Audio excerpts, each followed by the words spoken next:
Bonjour à tous.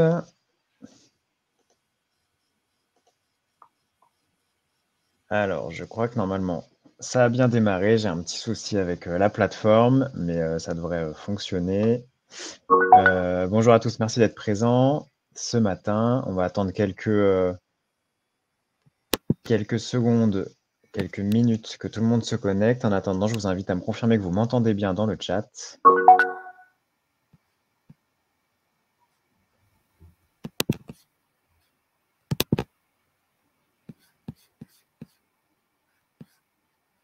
C'est parfait. Bonjour, merci beaucoup. Bon, bah, parfait. Comme je dis, on attend juste quelques minutes, secondes, qu'un maximum de personnes se connectent avant de débuter.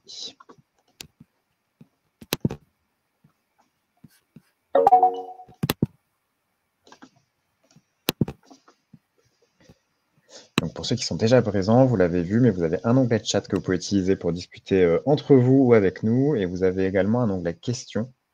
Je m'attarde dessus parce qu'on va vous demander d'utiliser cet onglet-là et uniquement celui-ci pour poser vos questions, afin que ce soit plus simple pour nous de les traiter. On prendra un temps dédié à la fin pour les traiter. Bonjour à tous. Également, si vous souhaitez télécharger le support de présentation qui s'affiche, vous pouvez cliquer sur le petit nuage qui s'affiche quand vous passez votre souris sur le support, petit bouton de téléchargement.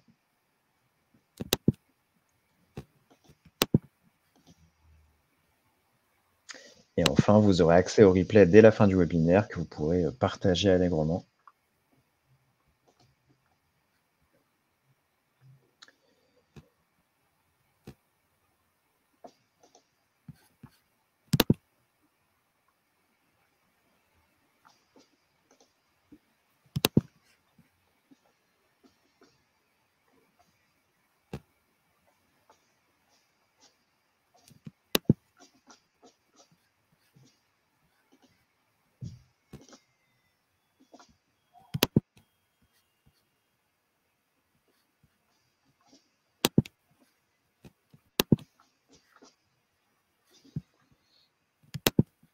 Allez, je vous propose qu'on tape pas trop à débuter. De toute manière, on va débuter par un petit tour de table. Juste avant, je le rappelle pour ceux qui viennent d'arriver. Donc, vous avez un onglet chat disponible si vous souhaitez discuter entre vous ou avec nous. Un onglet questions utilisé pour poser toutes vos questions. N'hésitez pas à tout moment du webinaire poser vos questions dans cet onglet. On les traitera à la fin.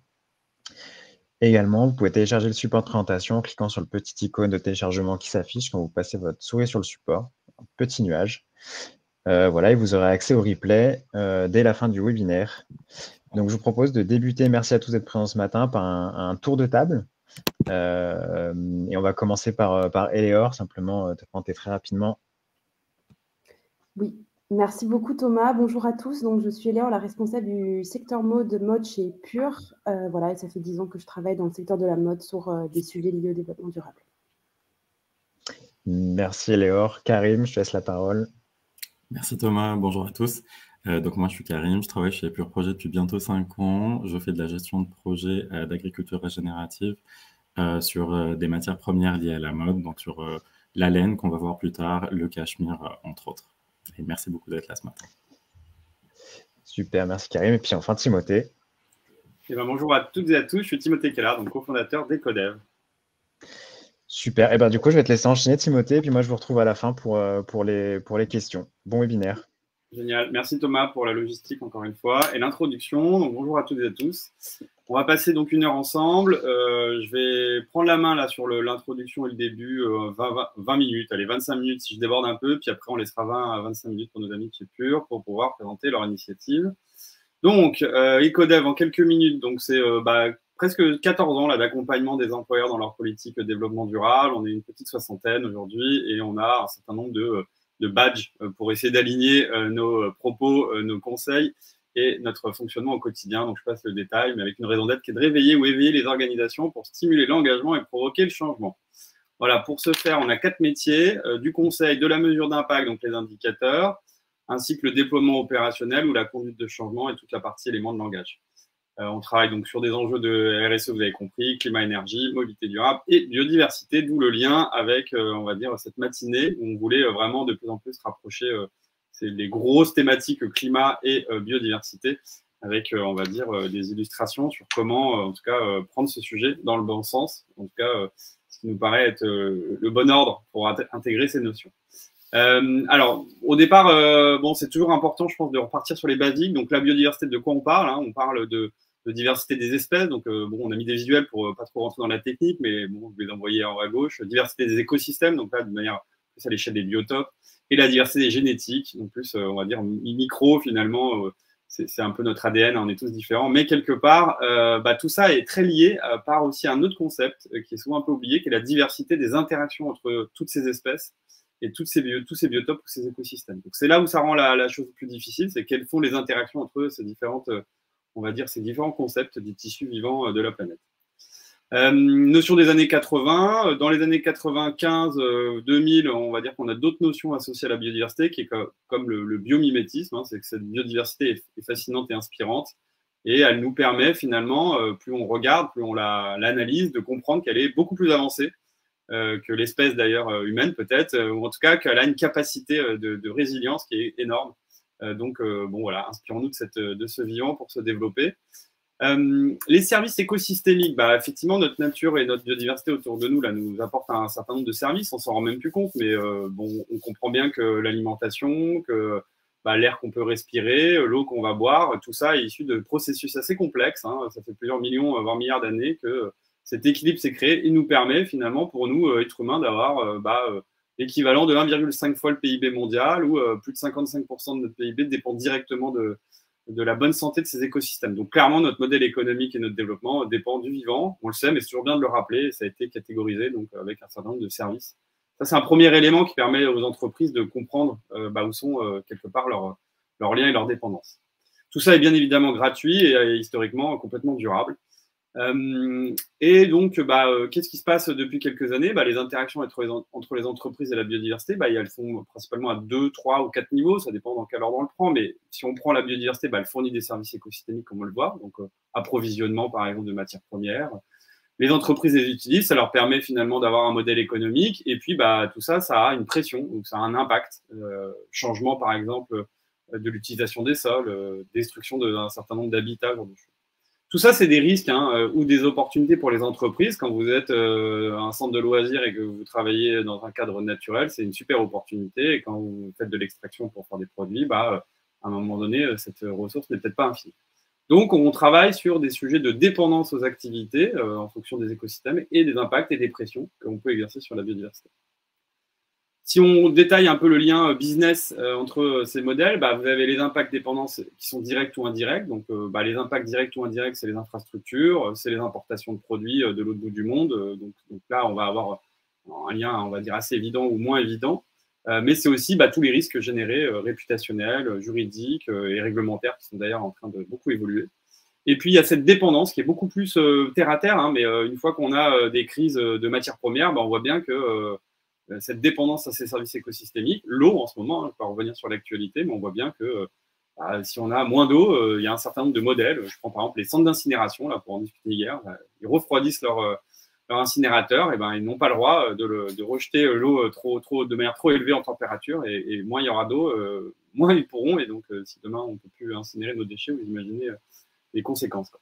Donc, au-delà de ces liens assez théoriques, pourquoi on veut en parler? C'est on est quand même dans une période assez dramatique. Donc, bon, là, c'est la mauvaise période du webinaire, mais on va dire que 60% des écosystèmes sont en train d'être remis en cause ou complètement dégradés. C'est la sixième crise d'extinction qu'on est en train de vivre. Hein. Donc, il y en a déjà eu, donc c'est pas un problème finalement pour la planète d'avoir des évolution de quantité d'espèces sur la planète, sauf que là, ça va effectivement beaucoup plus vite que dans un rythme naturel, ça 2 fois plus. À peu près un tiers des espèces mondiales sont menacées, et chiffre assez terrible, mais 60% des vertébrés en 40 ans sont disparus, et à peu près 80% de la masse. Donc moi, j'ai à peu plus de 40 ans, mais depuis que je suis né, voilà, on a perdu 80% de la masse, donc en kilos, des animaux sauvages sur la planète. Ce chiffre à quand même avoir en tête. Les facteurs d'érosion de la biodiversité, on les a catégorisés en 5 grands facteurs. Donc la destruction des habitats, donc c'est j'artificialise finalement pour faire des bâtiments ou des routes. Je surexploite, c'est mon histoire de forêt ou mon histoire d'océan où je vais extraire trop de matière et cette forêt et ces océans ne peuvent pas régénérer cette matière, comme les poissons, aux ressources halieutiques. Le changement climatique, on le voit bien, hein, la fonte des glaces, les sécheresses, tout ça perturbe les écosystèmes et détruit plus que ce que ça crée d'animaux, hein, ou de végétaux, ou de vivants. La pollution locale et globale, donc ça c'est nos histoires de plastique dans les océans si je simplifie, ou les produits chimiques, et puis les espèces invasives, donc là c'est l'homme qui se déplace et qui introduit des espèces dans des habitats qui ne sont pas forcément extrêmement adaptés et qui vont du coup avoir des conséquences également. L'IPBES, qui est l'équivalent du GIEC pour la biodiversité, a commencé à faire des travaux depuis un certain nombre d'années pour essayer de comprendre quels sont les facteurs indirects, quels sont les enjeux des conflits, des épidémies, de la démographie, par rapport aux facteurs finalement directs de la biodiversité. C'est quelle est la part finalement de changement climatique sur un écosystème terrestre, aquatique et marin. Donc on commence à avoir des modèles pour pouvoir aider les employeurs ou les entreprises à structurer un peu mieux leur drapeau rouge, orange, vert au regard de cette érosion de la biodiversité pour justement agir de manière plus efficace. Éviter par exemple de mettre un nichoir, ce qui est hyper bien et ce qu'il faut faire, mais sur un site sur lequel finalement on sait que 99% de l'impact c'est sur sa chaîne de valeur. Et là, en termes de prise de parole, je ne dis pas qu'il ne faut pas faire l'action, elle est très bien, mais en termes de prise de parole, il faut être cohérent et du coup c'est ce qu'on essaye de faire avec ce genre d'outils ou de grille de lecture. Donc ça c'était les grands basiques sur la biodiversité. Bon, quel est le lien on commence à le sentir hein, avec l'érosion sur les sujets de changement climatique, mais pourquoi et comment on devrait avoir des stratégies finalement à l'unisson entre climat et biodiversité. Alors déjà, un premier sujet, c'est qu'on a deux quand même instances qui vivent en parallèle. Le climat avec les conventions de cadre des Nations Unies, le GIEC, les COP et les instances locales ou nationales sont souvent décorrélés ou déconnectés, rien que les dates et les réunions, les lieux ne sont pas les mêmes, les interlocuteurs ne sont pas les mêmes, les profils ou les gouvernances non plus. Donc on voit qu'on a d'un côté le climat et la biodiversité, avec les conventions, par exemple, sur la diversité biologique, les PBES, comme je disais, ou d'autres COP à d'autres moments. Donc ça, c'est un sujet qui commence à émerger, mais historiquement, on part de loin, parce qu'il y avait vraiment deux instances en parallèle. Les entreprises s'engagent pour le climat, oui, certes. On voit qu'on a un certain nombre de référentiels, le CDP, le BTI, donc tout ça, c'est des déclarations, c'est des données basées sur la science qui permettent aux entreprises d'objectiver, finalement, leur trajectoire pour être idéalement un jour neutre en carbone, en tout cas bas carbone. On a des études, un certain nombre, on en cite une, mais il y en a bien d'autres, hein, qui démontrent que 80% des entreprises ont identifié que le changement climatique était le risque numéro 1. Certes, mais on verra pourquoi. Finalement, c'est 1 au carré, et le carré, ça devrait être peut-être la biodiversité. Et un Français sur 2, donc aujourd'hui, veulent ou attendent que les entreprises s'engagent sur le sujet de la nature. Donc, on voit bien que là, on a de plus en plus un switch sur la biodiversité, oui, mais dans une mesure qui est quand même assez symbolique. J'ai pris un chiffre, par exemple, il y a 99 entreprises engagées depuis 2018 dans une démarche qui s'appelle Entreprises engagées pour la nature. Donc, c'est un processus ou une démarche française d'engagement. Voilà, 99 entreprises, on peut dire génial, c'est beaucoup, mais bon, à l'échelle du nombre d'entreprises françaises, on voit bien que c'est quand même assez ridicule. Et quand on regarde ce qu'il y a dans les DPEF ou dans les analyses, on va dire, extra-financières de manière générale, ou les reporting RSE des entreprises, on sent qu'il y a quand même une forte inégalité entre le climat et la biodiversité. Et il suffit de taper des mots-clés comme biodiversité dans un certain nombre de rapports, vous verrez, vous ne trouverez pas grand-chose. Donc on sent qu'il y a vraiment cette méconnaissance aujourd'hui de mieux appréhender la biodiversité. Dans les médias, pareil, hein, vous voyez en gris, alors les chiffres datent, mais finalement ils ont un peu augmenté, beaucoup sur le climat et un peu sur la biodiversité, mais on voit bien que les articles et les enjeux sur la biodiversité montent, mais restent quand même à une échelle de 1 à 10 en termes de prise de conscience dans les médias. Alors que le climat et la biodiversité sont indissociables. On ne peut pas imaginer changer, on va dire atténuer notre changement climatique sans préserver notre écosystème. Donc là, on a un lien qui est assez évident, c'est que l'érosion sur la biodiversité va avoir un impact sur le climat et le climat a un impact sur l'érosion de la biodiversité. Donc là, on est dans un cercle assez vicieux qu'il faut inverser autant que possible. Et pour une raison bien simple, c'est que finalement, quand vous regardez nos stratégies à 2050, les accords de Paris, ou les stratégies, ou les rapports du GIEC, hein, enfin, tous les travaux qui vont nous permettre d'objectiver comment se sortir au-dessus des 1 degré ou 2 degrés si on y arrive, c'est qu'on a une diminution forte du carbone, et puis on a en bas, en dessous de zéro, là, le petit vert et le gris, ce qu'on appelle la compensation carbone ou l'absorption naturelle du carbone par nos écosystèmes. Et donc c'est cette partie qui doit être préservée, parce que de toute manière, si on n'a pas cette partie, on aura beau réduire, à un moment donné, on ne sera pas à zéro, parce que, bien évidemment, vous, moi, on respire, on vit, et à un moment donné, tout ça, ça émet quand même un peu de CO2. Donc, on a ce concept de la biodiversité qui, du coup, nous impose finalement de tant que possible d'avoir une feuille de route pour régénérer.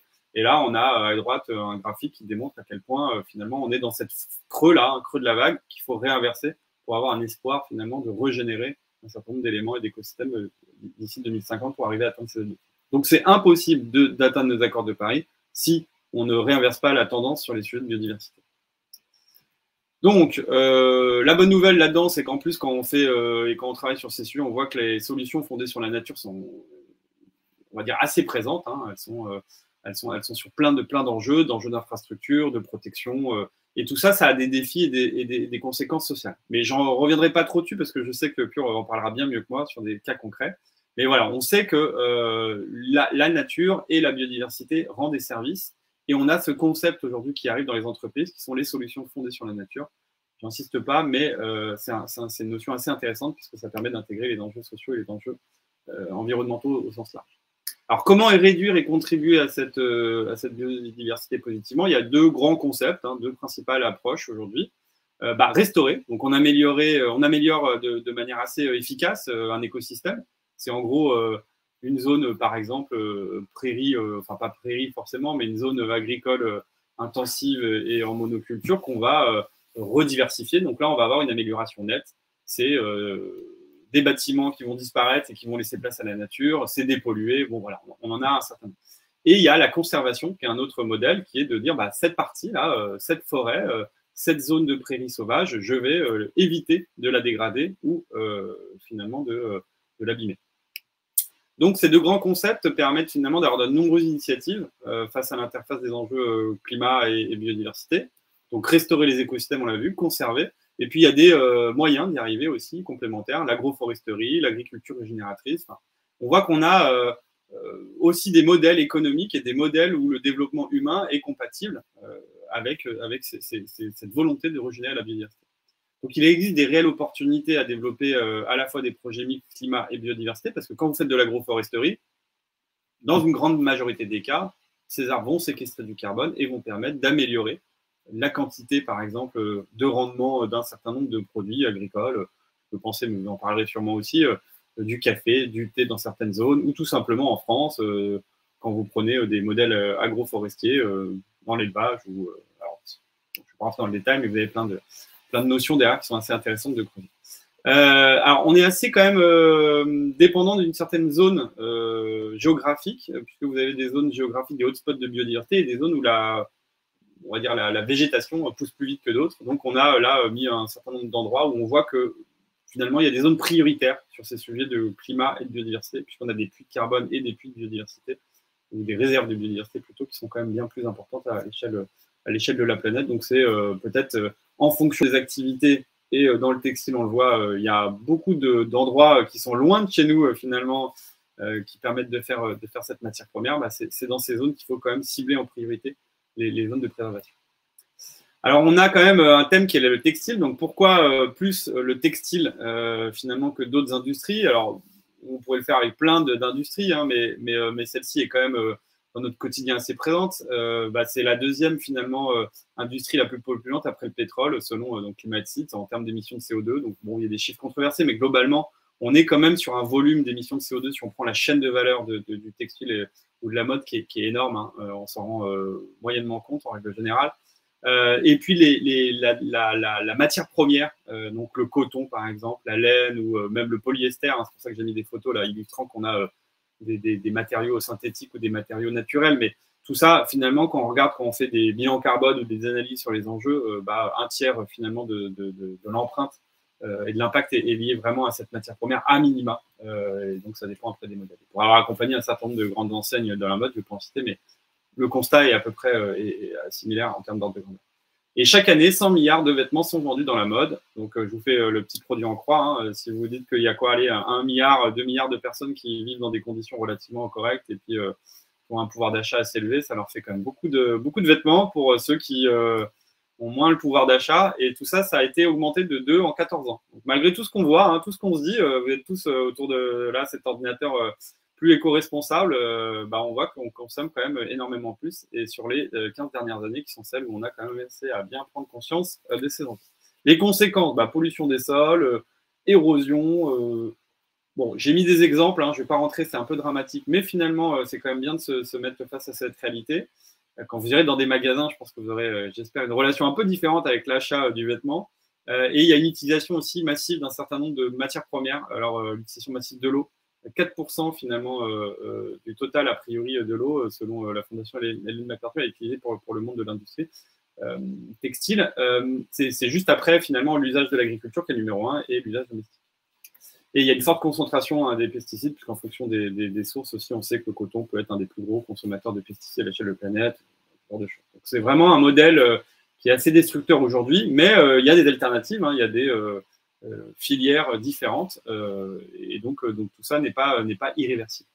Alors on a voulu retracer rapidement notre chaîne de valeur, donc on voit que par exemple, et je ne vais pas rentrer en détail, mais quand vous regardez d'où viennent les matières premières qui sont transportées, transformées, et là j'ai pas mis des pays parce que c'est compliqué, mais l'exemple, c'est souvent ce qui est cité, c'est qu'un jean peut faire jusqu'à 65 000 km avant d'arriver chez soi, soit 10 fois le tour de la planète pour avoir voilà, eu son cycle de vente et pas de vie, puisqu'après, si vous allez sur des plateformes pour le recycler, il peut encore en faire pas mal de kilomètres avec les modèles, on va dire aujourd'hui qu'on connaît là sur les plateformes que je ne vais pas citer, qui ont des effets d'ailleurs positifs ou négatifs, parce que si vous refaites faire 10 000 km à votre jean pour gagner 5 euros ou 15 euros, comprenez que ça va avoir d'autres impacts.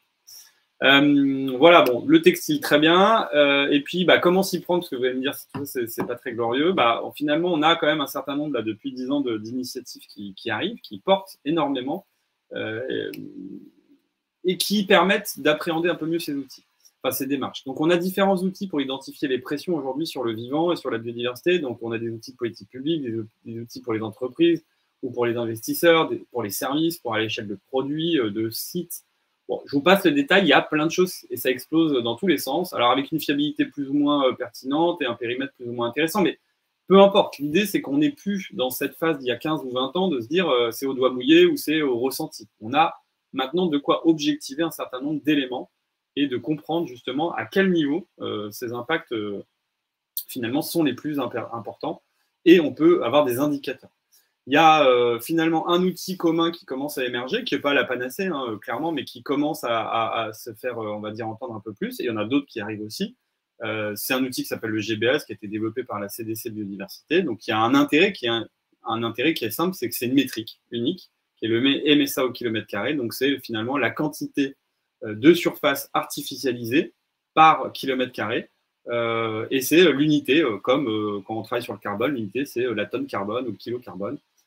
Généré. Donc, on a une métrique agrégée qui permet à aller dans 80% des cas de s'appuyer sur les mêmes données que les données du carbone. Donc, on va gagner et on gagne beaucoup de temps quand même pour avoir cette analyse.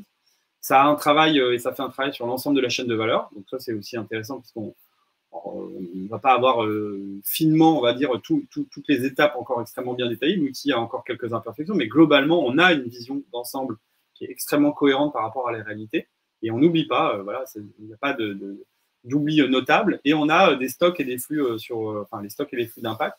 Donc statique et dynamique, bon, c'est deux notions que je ne vais pas rentrer parce que c'est un peu complexe, je n'aurai pas le temps, mais ça permet d'avoir justement deux visus sur quel est à court terme finalement et sur des emprises au sol, mais aussi par rapport à des évolutions. Et donc ça permet d'extrapoler, par exemple, je change ma politique achat, je change mon approvisionnement, je change de matière première, quel est l'impact finalement, ou les conséquences et les pressions qui vont se réduire ou on va dire s'augmenter. Et donc ça, c'est intéressant parce que ça permet d'avoir des modèles pression-impact qui sont des outils d'aide à la décision, je vais y arriver, intéressants pour les employeurs. Et de plus en plus, donc là, il y a des synergies entre les outils. Donc c'est vraiment, en tout cas pour nous consultants, hein, c'est vraiment intéressant parce que ça permet d'aller plus vite et d'aider finalement les employeurs à mieux orienter leurs actions. Ça permet de gagner aussi sur des périmètres. On ne va pas avoir des périmètres extrêmement différents. Et ça permet aussi, en termes d'affichage, de communication ou de livrable, d'avoir des démarches assez similaires. Donc, tout ça nous amène à dire, très bien, je mesure, j'ai des outils, pourquoi faire? Alors, on a voulu mettre des exemples. Aujourd'hui, vous avez d'autres initiatives en parallèle du climat qui arrivent. Hein. Au printemps, là, vous aurez des référentiels qui vont être beaucoup plus aboutis. Donc, en particulier le SBTN, Science Based Target Network, qui permet finalement, c'est un réseau global, réseau mondial de Global Common Sense, qui permet d'avoir un certain nombre de scientifiques, d'entreprises, consultants, qui se réunissent pour pouvoir aider à traduire finalement ce que c'est ou ce que ça veut dire d'être 1,5 degré compatible dans son modèle d'affaires. Donc, c'est quand même voilà, prendre les travaux quelque part du GIEC si je simplifie et dire qu'est-ce que ça veut dire pour vous au quotidien dans votre feuille de route à 2025, 2030, 2040, 2050. Ça permet de fixer des objectifs, ça permet finalement de comprendre comment on va atteindre ces objectifs avec des outils de mesure, des limites dans le temps et sur des étapes qui sont évaluées, interprétées, priorisées, fixées, définir les actions et communiquer ensuite sur ces travaux. Donc, SBTN va avoir des référentiels et des démarches beaucoup plus abouties là au printemps. C'est pour ça qu'on en parle maintenant, mais ça commence à être vraiment, on va dire, assez abouti en termes de travaux et on peut commencer d'ores et déjà maintenant de s'appuyer sur ces démarches. Donc, c'est fait suffisamment de bonnes actions au bon endroit. Donc, c'est ça finalement l'objectif, c'est où je dois aller et comment, pourquoi. Et ça permet d'avoir finalement un espace d'opération sécurisé et adéquat parce que quand vous prenez la parole ou quand vous lancez des budgets pour pouvoir démarrer ces actions, vous êtes quand même quelque part sécurisé parce que vous savez finalement que ça va dans le sens finalement des enjeux globaux et dans les enjeux aussi climatiques. Alors, on a remis le process, là, les 5 étapes, et puis j'ai mis à des endroits où les outils comme le GBS peuvent contribuer. Mais tout ça, c'est en cours d'évolution et de finalisation, et on fera probablement un webinaire au printemps pour pouvoir on va dire, vous transmettre tous ces travaux. Et puis en parallèle, il y a d'autres dispositifs qui existent. J'ai mis Hack for Nature France qui permet d'engranger, on va dire, un certain nombre de bonnes pratiques et d'engager surtout des employeurs dans ces principes, 10 principes, on va dire, communs là, qui sont comment je dois appréhender le sujet de la biodiversité dans mon quotidien, dans mon business, pour pouvoir déposer un plan d'action et de suivre tous les 2 ans. Voilà, donc il y a pas mal d'initiatives aujourd'hui qui n'existaient pas il y a quelques années. Je vous encourage à nous solliciter ou à les regarder directement. Et en conclusion, il faut réduire bien évidemment et contribuer positivement. Donc ça commence par mesurer, ça continue par s'engager pour en fait agir et reporter. Ça paraît évident, mais encore une fois, peu sont ceux qui le font bien, qui le font bien encore moins, pour avoir finalement ensuite des liens entre climat et biodiversité. Et puis on arrive sur la petite transition pour nos collègues. Tout se joue finalement à l'échelle de terrain, sur la biodiversité encore plus que le climat, c'est-à-dire qu'on est vraiment sur des enjeux locaux. Quand on parle de biodiversité, on peut avoir une notion de biodiversité extraordinaire, fascinante ou on va dire exceptionnelle, mais il y a surtout cette biodiversité ordinaire et la biodiversité qui nous entoure, donc qui est plutôt liée à des usages des sols autour de chez nous, des exploitations agricoles autour de chez nous, ou on va dire à proximité. Et puis, quand on dit à proximité, ça ne veut pas dire forcément en bas de chez moi, ça peut dire à proximité des gens qui vont produire les matières premières. Donc là, on a différents niveaux. C'est intéressant de comprendre qu'on peut avoir du coup un lien assez fort entre des enjeux climat qui vont être atténués et des impacts visibles. Et on va l'illustrer juste après. Pour finir, petit warning, attention aux projets de compensation carbone finalement qui sont peut-être très bien pour le critère carbone, mais qui peuvent avoir un impact négatif sur la biodiversité. Je vais vous prendre un exemple très simple, mais quand vous faites effectivement de la plantation d'arbres en monoculture, on voit bien que derrière, on peut avoir ce qu'on appelle des déserts verts, donc ça va séquestrer, mais peu de vie. On va aussi pouvoir avoir des démarches où on va perturber les écosystèmes, ou par exemple, même sans parler du vivant, prenez un barrage pour pouvoir faire de l'électricité bas carbone, c'est très chouette, mais on va inonder des terres et du coup, ça va avoir d'autres conséquences sociales ou sur la biodiversité.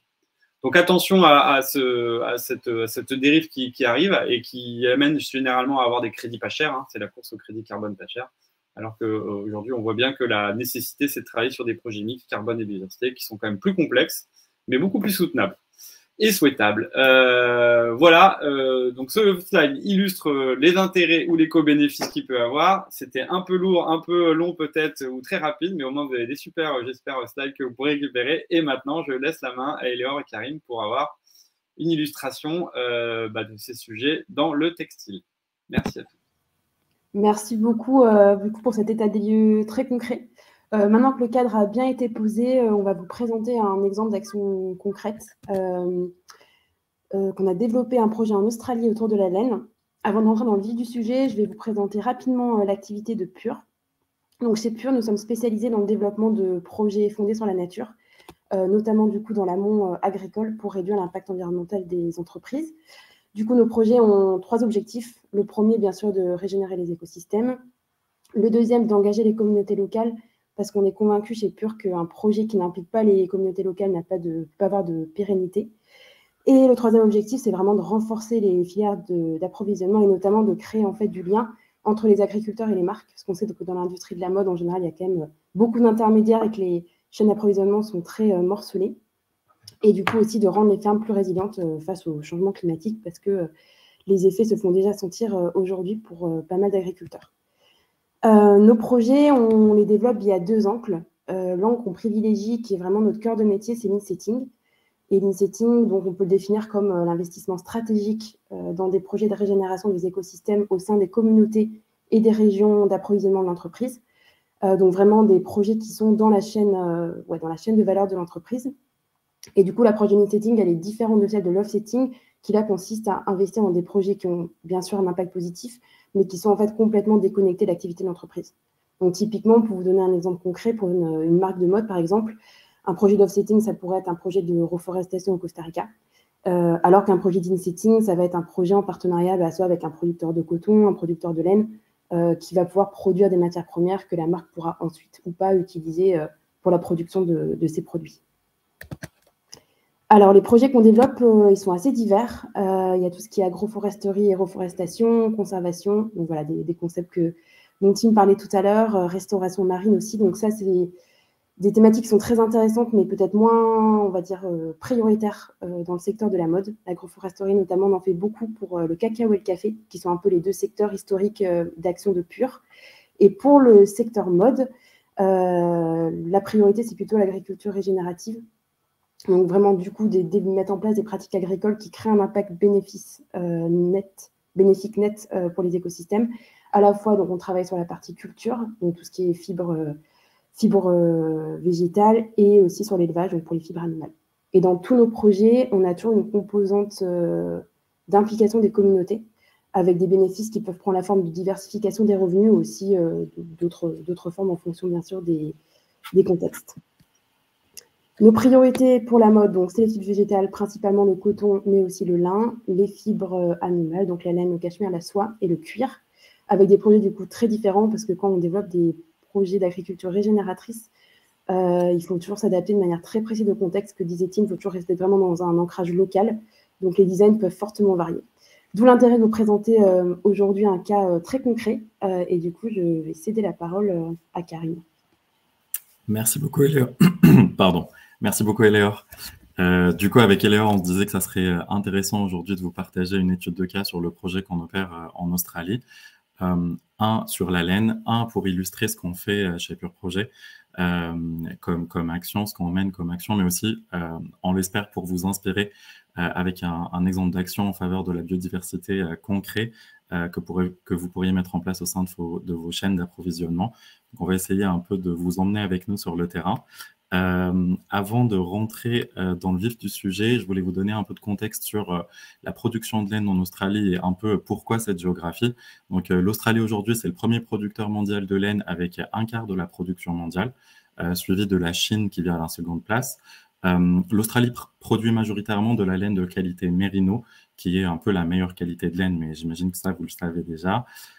Parce qu'elle est de très bonne qualité, 90% de cette laine se retrouve dans la production de textiles et les autres 10% finissent dans du rembourrage de canapés, de matelas ou dans la fabrication de tapis.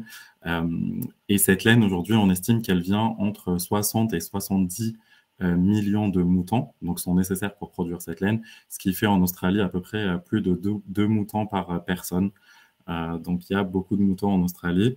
Cette production se fait par les éleveurs dans un contexte environnemental de plus en plus complexe qui comprend des risques de sécheresse, des feux de forêt comme les feux géants de 2019 et de 2020 qui avaient marqué les esprits par leur intensité et les dégâts qu'ils avaient générés sur la faune et la flore. On se rappelle d'images d'animaux calcinés dans les médias, ainsi que la raréfaction de la ressource en eau.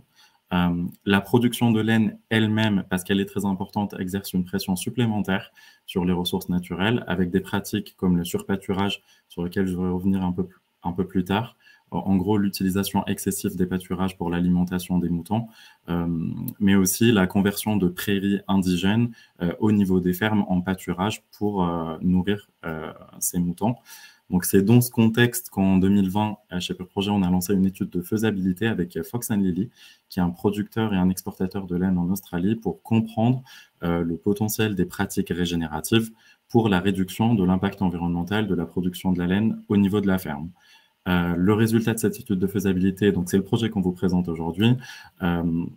C'est un projet que nous avons lancé en 2021 avec 14 fermiers certifiés RWS, donc qui respectent des standards de bien-être animal, donc pour la mise en place de pratiques régénératives, principalement l'amélioration des pratiques de pâturage tournant, avec un impact positif attendu sur la santé des sols, notamment sur la séquestration du carbone dans les sols, mais aussi l'amélioration de la biodiversité au niveau de la ferme, sur laquelle je reviendrai un peu plus en détail plus tard. Notre ambition, donc là nous avons 14 fermiers dans ce projet, mais notre ambition c'est de l'étendre à la totalité du réseau de Fox & Lily de fermiers certifiés RWS, qui compte aujourd'hui 180 fermiers, donc ce qui nous permettra vraiment d'avoir un impact, on l'espère, régional avec ce projet et ces actions. La durée du projet, elle est de 12 ans, 3 ans de mise en place suivi de 9 années de monitoring et de suivi d'impact. Cette durée de projet qui peut paraître un peu longue est due en fait au fait que le processus de séquestration de carbone dans les sols est un processus qui prend du temps. Donc, pour vous donner un ordre de grandeur, il faut environ 300 ans pour former 1 cm de couche arable de sol. Donc, les 9 années à côté, ça reste assez raisonnable. En matière de pratiques mises en place, donc je disais tout à l'heure, on met en place 3 familles de pratiques, on va dire. Donc, premièrement, l'amélioration des pâturages tournants que j'expliquerai sur la slide d'après très rapidement. On a aussi, on design aussi dans le cadre de ce projet une méthode de monitoring et d'évaluation d'impact assez précise pour pouvoir suivre les impacts sur le sol et sur la biodiversité. Et aussi, le point sur lequel je voulais revenir ici, c'est surtout la partie dont parlait Léor en introduction. Donc, on travaille, en fait, on met en place des workshops, des formations des éleveurs, dont l'objectif vraiment est de créer une communauté de fermiers qui partagent la même vision et la même ambition sur la gestion durable de leur pâturage. L'idée, par exemple, c'est de former des éleveurs sur des questions qui sont, par exemple, genre quelle espèce je devrais ensemencer sur mes pâturages pour pouvoir à la fois assurer une alimentation pour mes animaux, qui est quand même un souci clé. La productivité, c'est un souci clé pour les éleveurs, mais aussi diversifier les espèces sur mon pâturage et pouvoir assurer la santé de mes sols en optimisant aussi la séquestration de carbone dans les sols. L'idée de l'animation de ce réseau de fermiers, c'est aussi de partager les bonnes pratiques au sein de la communauté des éleveurs. Donc, par exemple, organiser des visites de fermes modèles qui font déjà les choses très bien pour pouvoir inspirer un peu les fermiers qui font partie de ce projet. Et on a organisé en octobre 2022 un premier meeting en réunissant les 8 premiers fermiers du projet. Et on a eu des super retours de Agnès, par exemple, qui nous disait que les fermes qui étaient autour de chez elle étaient plutôt des fermes conventionnelles. Du coup, elle était contente de rencontrer des gens qui souhaitaient, en fait, qui étaient dans une démarche de durabilité et qui nous a demandé explicitement de faire plus de meetings comme ça, ou encore Alan et Cathy, qui à la fin du dîner s'étaient promis d'échanger un chien de berger. Et ces petits liens qui peuvent paraître un peu, enfin ces petites histoires qui peuvent paraître un peu anecdotiques, nous on pense en fait que c'est ce qui fait pérenniser le projet sur le long terme, sur le terrain. Du coup, comme promis, je reviens rapidement avant d'expliquer l'amélioration du pâturage tournant, j'explique très rapidement le surpâturage. Donc en gros, sur ce qu'on peut voir sur la gauche, le surpâturage, c'est lorsqu'un animal va en fait brouter, utiliser un pâturage jusqu'à dépasser un certain point seuil. Et en fait, on le voit sur la gauche, lorsque la plante dépasse ce point seuil, ce qu'elle fait, c'est qu'elle va faire appel à son réseau racinaire un peu pour résister. Et en fait, elle va consommer son réseau racinaire. Le réseau racinaire, c'est ce qui constitue le pool de matière organique dans le sol. Donc en fait, plus on va consommer les pâturages, moins il va y avoir, je schématise très rapidement, mais moins il va y avoir de carbone organique dans le sol. Et donc l'idée de l'amélioration du pâturage tournant, c'est en fait de venir subdiviser la ferme en plusieurs parcelles. Et en fait, le fait d'avoir plusieurs parcelles, ça va permettre aux fermiers de faire tourner leur bétail d'une parcelle à l'autre de manière plus régulière, de manière plus fréquente, donc d'augmenter la fréquence de rotation des moutons sur la ferme. Et ça, en fait, ça va faire en sorte en fait, qu'on n'arrive pas, donc les fermiers vont faire tourner le bétail avant qu'on arrive à ce point seuil. Donc ce qui va en fait protéger en quelque sorte les pâturages. Et ça va aussi avoir un effet positif sur la biodiversité, parce qu'il faut savoir que lorsque les moutons sont sur la ferme et qu'ils ont le choix, ils vont toujours commencer par les espèces de pâturage qu'ils aiment le plus. Donc c'est un peu comme nous au resto, si on a, je sais pas, je schématise burger, salade, on va plus aller vers le burger. Donc si là, les moutons vont se retrouver sur une parcelle où ils n'ont pas le choix, entre guillemets, ils vont aussi manger la salade. Et donc en fait, ça va permettre de ne pas décimer en quelque sorte une espèce en particulier. Voilà donc un peu l'impact positif que le pâturage tournant peut avoir sur la biodiversité aussi au niveau de la ferme.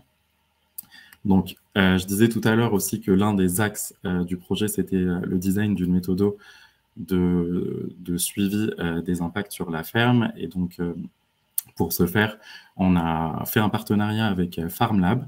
Donc en fait, la question qui se posait très rapidement quand on a commencé ce projet, c'est où est-ce qu'on va faire nos prélèvements d'échantillons de sol pour pouvoir analyser le carbone dans le sol, où est-ce qu'on va faire nos mesures de biodiversité.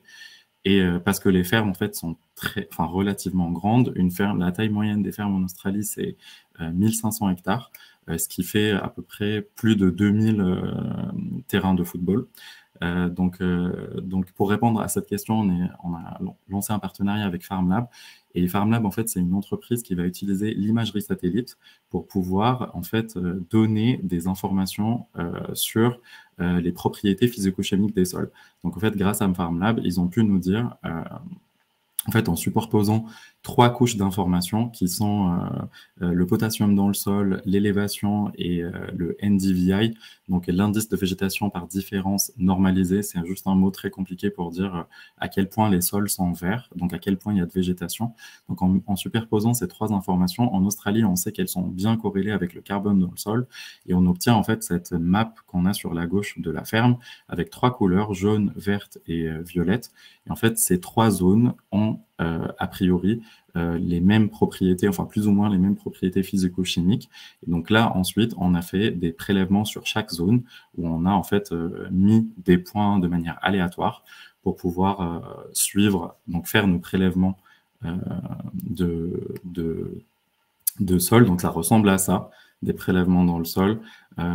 Sur les photos en haut, on voit on prélève une carotte entre 0 et 30 cm qu'on envoie au laboratoire pour analyse. Et en bas, on voit une mesure de densité apparente, en fait, qui est juste une mesure complémentaire et qui permet de faire cette analyse. En parallèle, sur le terrain, on s'aide de ce qu'on appelle un soil scanner. Donc, c'est juste du matériel qu'on utilise pour avoir des données in situ. Donc, ça nous permet aussi d'avoir une idée, en fait, des niveaux de la santé des sols, donc le pH, le potassium, l'azote dans le sol, et le carbone dans le sol. Donc, on s'aide aussi de ça pour pouvoir aussi apporter des réponses un peu immédiates pour les fermiers sur la santé de leur sol, etc. En matière de biodiversité, on fait 3 mesures. Il y a une mesure qui apparaît pas ici, et je vais commencer avec ça. Cette mesure, en fait, c'est le pourcentage de la ferme qui contribue à la biodiversité. En gros, en fait, en utilisant le logiciel que je vous ai montré tout à l'heure, on va pouvoir aussi l'utiliser pour mapper toutes les zones aujourd'hui sur la ferme qui représentent des prairies indigènes ou des prairies inutilisées. Et en fait, on va faire la somme de toutes ces surfaces et on va diviser cette surface par la surface totale de la ferme en obtient donc un pourcentage. Et par exemple, sur une ferme, on peut dire qu'aujourd'hui, il y a 10% de la ferme qui sont des espaces protégés, qui ne sont pas utilisés et qui contribuent à la biodiversité au niveau de la ferme. Donc, c'est vraiment, on essaie un peu de faire des mesures à différentes échelles. Donc, on a cette première à l'échelle de la ferme, une deuxième qui est celle qu'on voit sur la gauche. Donc là, c'est une mesure de la diversité de la flore au niveau de la ferme. Donc, on utilise un carré de 50 x 50 cm qu'on va en fait poser au sol sur tous les points où on fait nos échantillonnages. Et là, en fait, on va compter le nombre d'espèces différentes qu'il y a sur chaque point. Et en fait, cette mesure un peu va nous permettre sur la durée de vie du projet, de suivre comment ce nombre évolue et de voir si les pratiques ont en effet un impact positif sur la biodiversité au niveau de la ferme.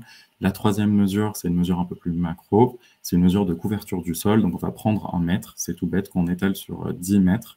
Et chaque mètre, on va dire si le sol il est à nu, s'il y a de la végétation ou s'il y a de la matière organique morte. Donc, juste une plante plus vivante, quoi. Donc, voilà un peu sur les mesures de biodiversité qui sont faites au niveau de la ferme. On voulait aussi vous partager un peu des petites photos de la ferme. Donc là, c'était pendant notre visite en avril dernier. Et j'ai pris cette photo et la suivante aussi pour illustrer. Donc là, c'était vraiment le même jour pour illustrer la diversité en fait qu'on peut voir déjà au niveau de la ferme en fonction de l'ensemencement qui est fait. Donc là, c'est un pâturage qui a été ensemencé de trèfle. Et en revanche, là, on est sur un pâturage avec une espèce indigène donc qui pousse naturellement et que les fermiers laissent se renouveler naturellement. Là, c'est juste le dispositif qu'on utilise maintenant pour faire nos soil sampling parce que ça prenait beaucoup de temps de faire à la main. Et une photo de mouton parce qu'on pensait que c'était très mignon. Et là aussi, c'était un peu pour clore sur cette idée de communauté. Donc, en avril dernier, mais aussi on y est allé en octobre. L'idée, c'est toujours de continuer en fait de parler aux fermiers,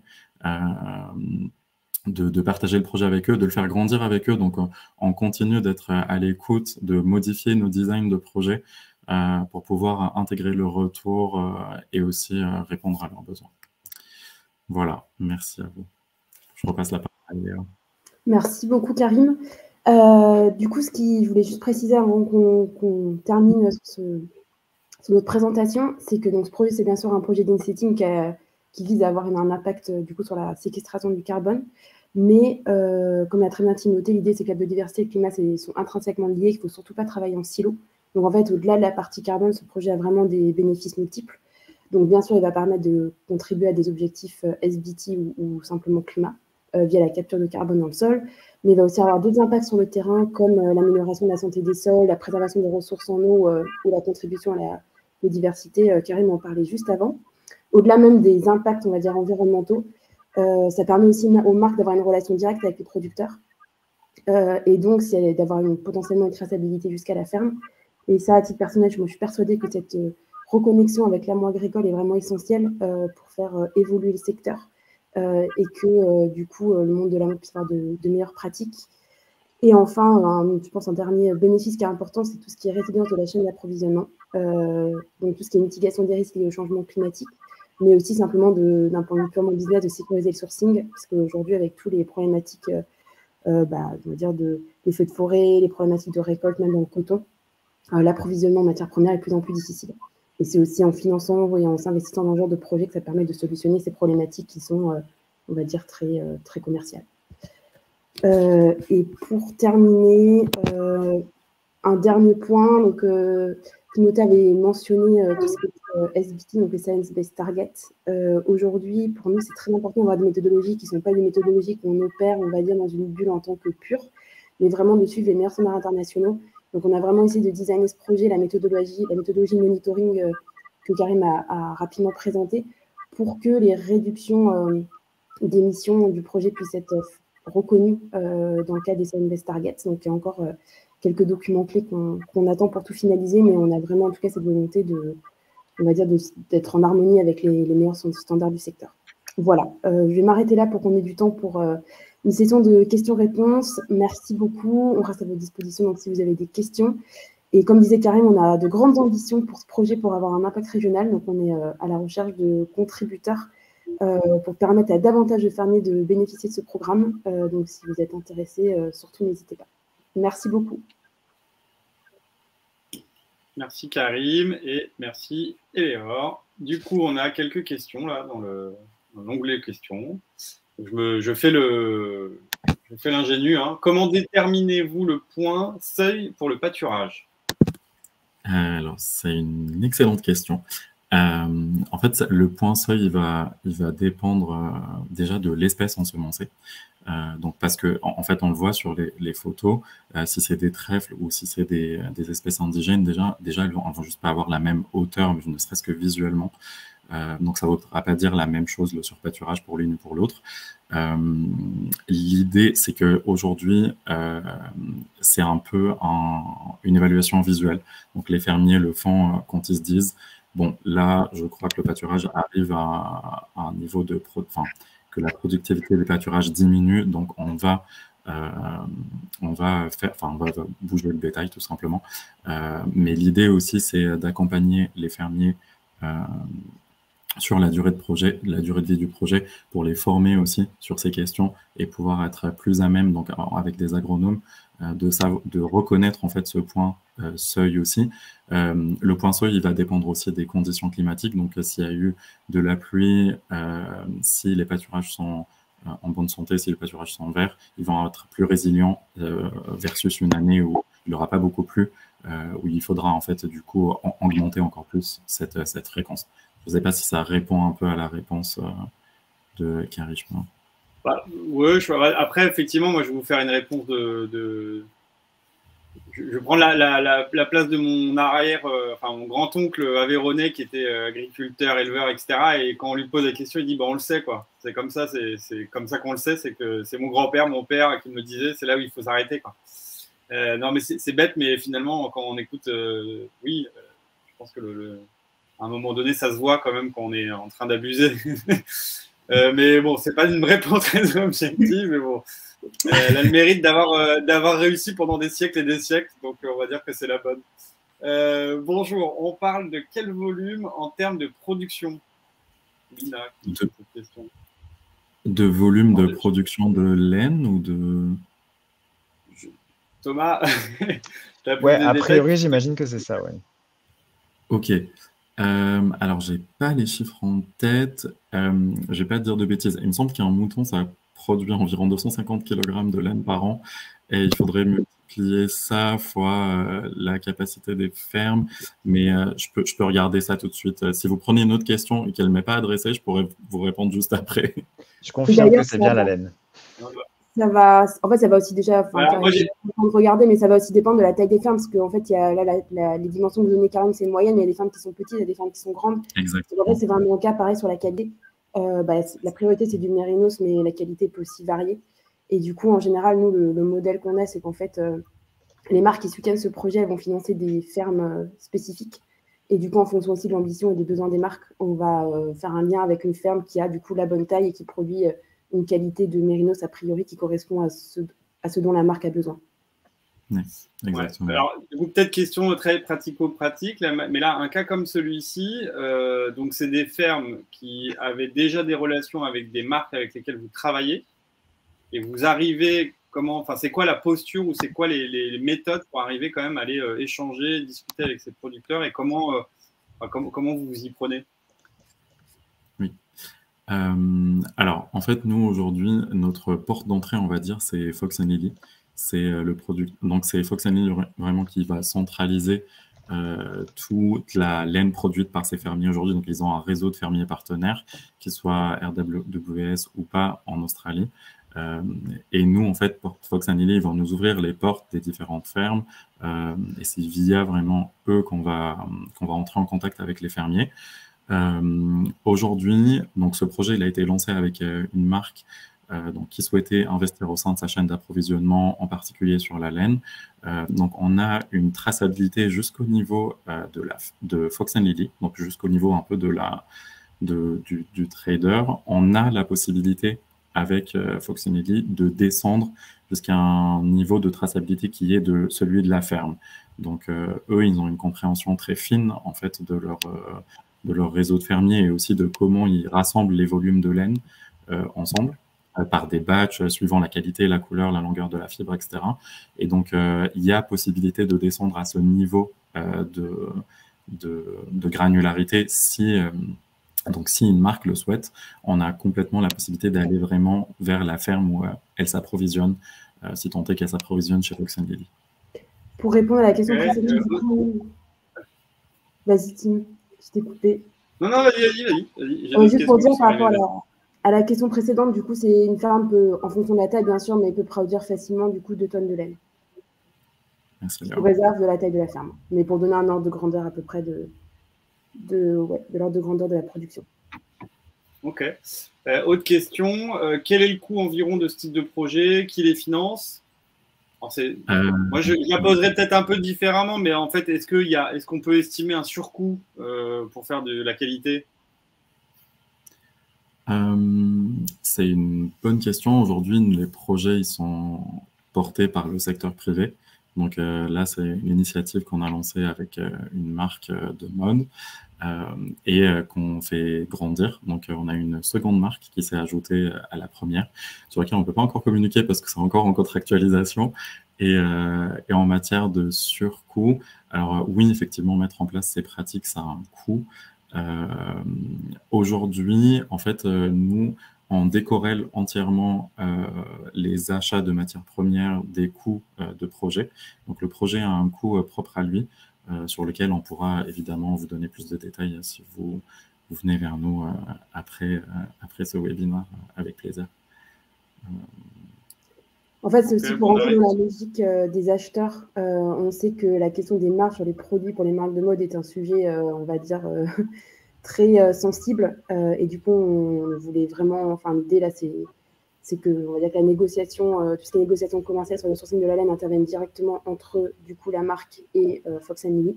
Voilà, parce que c'est vraiment des questions d'expertise et potentiellement aussi avec un des fournisseurs de la marque, un filateur, par exemple, dans la boucle pour se mettre d'accord. Et c'est vraiment, en fait, ce qui est sourcing de laine, c'est vraiment un métier bien spécifique qui correspond du coup pas à nous, à notre cœur d'expertise, d'où le fait d'avoir un peu décorrélé les projets. Il y a aussi des marques qui vont pouvoir juste financer ce projet, on va déjà dire pour la beauté du geste, ou simplement pour agir en faveur de la régénération des écosystèmes. Donc en fait, les marques vont avoir des motivations très différentes. Et donc on a une organisation qui est assez souple sur ce sujet. Ok. Il y a une autre question, mais sur laquelle je pense que vous avez déjà répondu, mais on va la poser quand même. Est-ce que les marques font des projets en consortium avec d'autres marques ou c'est plutôt en individuel, sachant qu'une firme peut approvisionner plusieurs marques? Donc, je pense que la réponse a été citée par Karim. Je crois que plusieurs marques peuvent s'associer. C'est ça. En fait, nous, c'est vraiment, c'est plus la vision qu'on a portée pour ce projet, c'est que c'est une condition un peu sine qua non. Toutes les marques qui rentrent dans ce partenariat doivent être ouvertes à l'idée de collaboration, parce que l'idée, c'est qu'on ne veut pas avoir d'initiative isolée avec un fermier et qu'on ne puisse pas en fait répliquer, étendre, faire bénéficier aussi les autres fermiers de la région. Vous savoir que les gens se parlent aussi et que du coup, ne serait-ce que pour en fait garder cette porte ouverte et montrer aussi qu'on est ouvert pour travailler localement avec plusieurs fermiers. Donc l'idée, oui, c'est absolument de faire collaborer les marques, et puis aussi que les marques s'inspirent les unes les autres et en fait qu'on sorte un peu de cette dynamique où les marques veulent des projets un peu tailor-made, uniques. Une dernière question qui arrive. J'ai une dernière question qui est arrivée là, donc je la pose parce qu'on arrive à la 59. Donc, est-ce que les marques qui font appel aux producteurs que vous accompagnez vont plus loin dans leur démarche ou s'arrêtent-elles juste au fait qu'elles achètent des matériaux moins impactants et plus responsables, donc qu'elles font suffisamment pour réduire leur impact environnemental? C'est une très bonne question. En fait, les marques, nous, on intervient vraiment. Les marques, celles avec lesquelles on travaille aujourd'hui, elles ont des engagements sur lesquels tu as pu parler tout à l'heure, Timothée, SBT, par exemple, notamment. Et donc, elles ont, on va dire, une galaxie d'engagements. Là, on parle de l'engagement sur l'amont agricole, sur l'approvisionnement en matières premières sur lesquelles nous, on vient agir. Mais elles ont beaucoup d'autres engagements sur lesquels elles ne sont pas aujourd'hui accountable à Pure Projet. Donc, on ne va pas suivre leur engagement individuel sur tous les sujets, mais on s'assure aussi de travailler avec des marques qui sont cohérentes, qui ont des ambitions importantes sur les sujets climat, biodiversité et qui veulent aussi se transformer. Mais en tout cas, nous, notre action, elle est limitée au périmètre de la ferme, mais on espère aussi qu'on puisse aussi les inspirer pour prendre des actions plus ambitieuses sur d'autres matières premières et aussi sur d'autres sujets en interne. Mais on n'a pas la main, évidemment, sur ces sujets. Et juste le mot de la fin, pour revenir à la question sur la collaboration. Donc nous, chez Pure, on essaie de favoriser des projets collaboratifs entre les marques, mais je pense qu'aujourd'hui, étant donné, on va dire, l'impact du secteur textile et ce qui est nécessaire pour, on va dire, limiter le réchauffement climatique, en fait, aujourd'hui, c'est plus possible pour les marques de travailler de manière individuelle. C'est un appel qui a été pas mal relayé par Textile Exchange. Et là, je parle plus largement simplement des projets d'agriculture régénératrice. Donc, nous, on croit en la collaboration à 10 000 % et je pense que c'est vraiment pour le secteur la seule solution de toute façon pour pouvoir atteindre ces objectifs en termes de climat et de biodiversité. Merci Éléor. Je pourrais vous laisser un dernier mot, mais effectivement, ça paraît du bon sens, tout ce qu'on vient de se dire. Mais peut-être en petite remarque pour quand même côtoyer un certain nombre d'entreprises et d'industries. Beaucoup sont ceux qui finalement, et je pense qu'il faut qu'on en ait conscience en consommateur, achètent de la matière première comme vont acheter des actions sur Internet. C'est-à-dire à un trader sans trop savoir d'où ça vient. Alors ça change hein, bien évidemment, mais dans la grande distribution quand même ou dans les grandes marques, quand vous posez la question de savoir exactement d'où vient le textile, comment c'est produit, qui le fait, etc., il y a peu de réponses quand on est dans les bureaux, en tout cas des sièges dans les entreprises françaises. Donc je pense que ça paraît du bon sens, mais c'est pas encore, pour en témoigner, mais monnaie si courante et si évidente que ça. Donc il faut propager cette info. Et puis on a un petit témoignage d'une dame qui dit que elle vit en Côte d'Ivoire, qu'elle évolue dans le domaine de l'agroforesterie, qu'elle constate les effets du changement climatique. Elle est quand même contente de savoir qu'il y a des multinationales qui s'occupent, qui œuvrent dans ces domaines. Voilà, même si ça ne veut pas dire grand-chose. C'est toujours bien d'avoir des mots dans ce sens. Je vous laisse. Moi, j'ai fini. Merci en tout cas pour votre présentation. Peut-être Éléor ou Karim, je vous laisse, si vous voulez, une dernière phrase, faire passer un dernier message, n'hésitez pas, puis on clôturera. Déjà, un grand merci du coup pour d'avoir partagé la parole avec nous aujourd'hui. On est ravis d'avoir eu l'opportunité du coup de présenter ce projet. Et voilà, juste un dernier mot pour dire qu'on est vraiment ouvert à travailler sur tout type de projet lié à l'agriculture régénératrice, avec vraiment l'idée d'avoir un maximum d'impact. Voilà. Et je me joins au message d'Éléor. Merci beaucoup. Génial, merci à tous. Merci Thomas. Je sais que merci à vous. Ouais, en plus, j'ai plus de caméra, donc tu as bien joué. Allez, au plaisir. Bonne journée à tous. Bonne journée à bonne tous. fin de semaine. Au revoir. Bonne journée.